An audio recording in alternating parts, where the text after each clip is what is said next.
ধন্যবাদ, অতি চমৎকার গান রেখে বসলেন। ধন্যবাদ জানাই। আপনি একটু দেখেন বেহালার সাউন্ডটা একটু দেওয়া যায় কিনা, বেহালার সাউন্ডটা।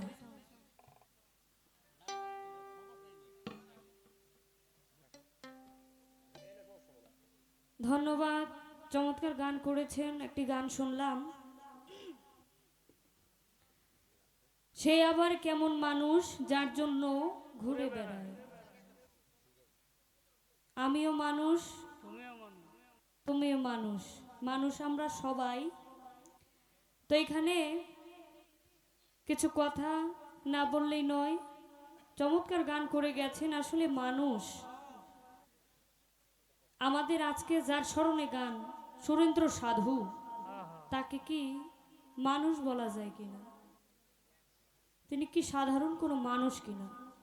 সাধারণ যদি মানুষ হইতো তাহলে তার রাজা হইতো না, এই মাজার হইতো না, তার স্মরণে এতগুলো মানুষ এখানে থাকতো না।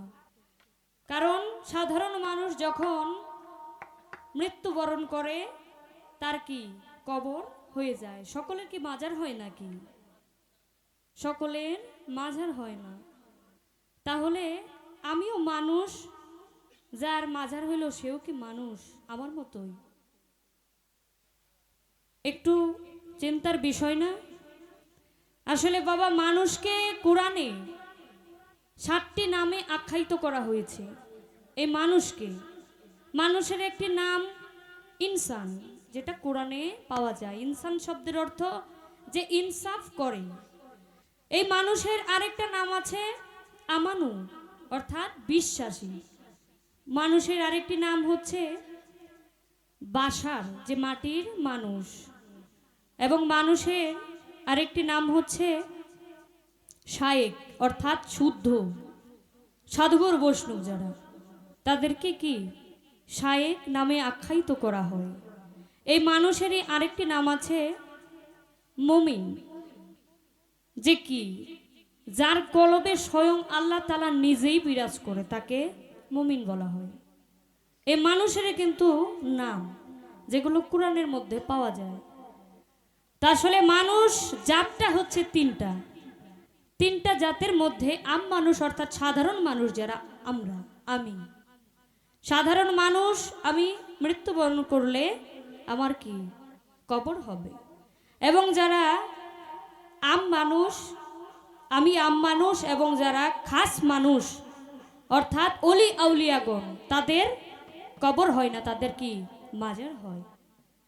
যারা কাসাম খাস মানুষ, এটা মানুষের আর একটা জাত, তারা কি নবী রাসূলগণ, তাদের রওজা হয়। তো আসলে বাবা, আমার যে আজকে এখানে যার স্মরণে গান সুরেন্দ্র সাধু, সে কিন্তু সাধারণ কোনো মানুষ না, তার মাজার হয়েছে। সে একজন আউলিয়া, একজন অলি, তাই তার মাজার হয়েছে। তাকে সাধারণ মানুষ বললে সেটা কি ভুল হবে। তা আসলে এই মানুষকে চেনার জন্য, জানার জন্য একজন কি কামেল মুর্শিদের প্রয়োজন। সে আবার কেমন মানুষ যার জন্য ঘুরে বেড়ায়। চমৎকার একটা গান। তা আসলে বাবা, এই মানুষকে নিজেকে জানার জন্য, নিজেকে চেনার জন্য একজন কামেল মুর্শিদের প্রয়োজন, যার হাতে হাত রেখে বায়াত গ্রহণ করে, অর্থাৎ আত্মসমর্পণ করা। মুসলমান এটা মানুষের আরেকটা নাম। অর্থ কি আত্মসমর্পণকারী, অর্থাৎ যে আত্মসমর্পণ করে সে কি একজন মুসলমান। আমরা মুসলমানের ঘরে জন্ম নিলেই তাকে কবু মুসলমান বলা যায় না। হাত পা নিয়ে জন্ম নিলাম তাই আমি মানুষ হয়ে গেলাম না, যদি না আমার ভিতরে মনুষ্যত্ব না থাকে।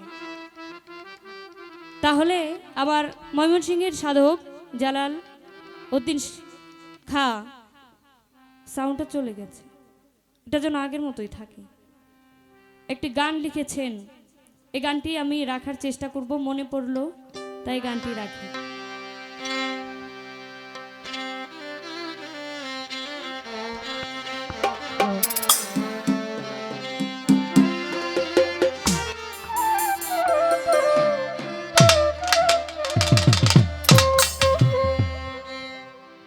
হবে মানুষের তো করো পারে যত, যারে তোমার মনে চায় রে, ভবে মানুষের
যারই ভালো লাগে, যেমন মন চাই তেমন হোক, কিন্তু একজন ধরতে হবে।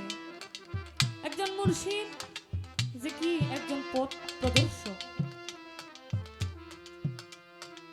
যে রাস্তাটা দেখিয়ে দিবে এবং সেই রাস্তা দিয়ে চলার দায়িত্ব আমার। এই রাস্তা দেখানোর জন্য একজন কামেল মুর্শিদের প্রয়োজন, আর ঠিক সেই জন্যই আমরা একজন মুর্শিদের কাছে যাই। এই গানের মধ্যে লক্ষ্য করলে বোঝা যায় এখানে অনেক বিষয়কে উদ্দেশ্য করে কথা আছে। ভক্তি, বিশ্বাস, প্রেম একাধারে তিন। এই বসটা যাহার কাছে থাকে, বিশ্বাস, ভক্তি, প্রেম, এই তিনটা যাহার মধ্যে থাকবে, সে দেখতে হোক না চন্ডাল, হোক না সে মুমিন, একটা বিশ্বাস নিয়ে কারো কাছে পড়ে থাকতে হবে। সেখানে বিশ্বাসের মধ্যে যদি চুল পরিমাণ অবিশ্বাসও থাকে, তাহলে কি সেটা আর কোনো কিছুতেই গণ্য হবে না। একটা মানুষকে, যে মানুষটাকে আমি মানি, এই মানুষটার দোষগুণ খোঁজা যাবে না। যে আমার মুর্শিদ যেমনই হোক না কেন, সে হোক ছোট বড়, কিন্তু আমার কাছে যে ভক্ত, তার কাছে সব সময় কি এক লক্ষ্যেই রাখতে হবে। এই বিশ্বাস মনে রেখে তার কাছে যাইতে হবে, তবেই সে না তার সকল আদেশ নির্দেশ আমি মানতে পারবো, তখন আমি পরিপূর্ণ মুসলমান হইতে পারবো। এখানে বলেছেন, নরকের রাস্তা দিয়া স্বর্গে চলে যাও, অমর হইবার ইচ্ছা থাকলে মরণ ওষুধ খাও। নুরুল আমিন ভাই দাঁড়ায় এত কিছু বলবেন, এটা একটু বললেন তো। এই মরণ ওষুধটা তো আমারও খাইতে স্বাদ জাগে। মরণ ওষুধটা কি? যেটা খাইলে অমর হওয়া যায়। অমর হওয়ার ইচ্ছা কার নাই? সবার কি অমর হওয়ার ইচ্ছা আছে? এই ওষুধটা খাওয়া কি দরকার না? একটু দাঁড়ায় একটু এ বিষয়ে বলি, এতটুকুই থাকবে।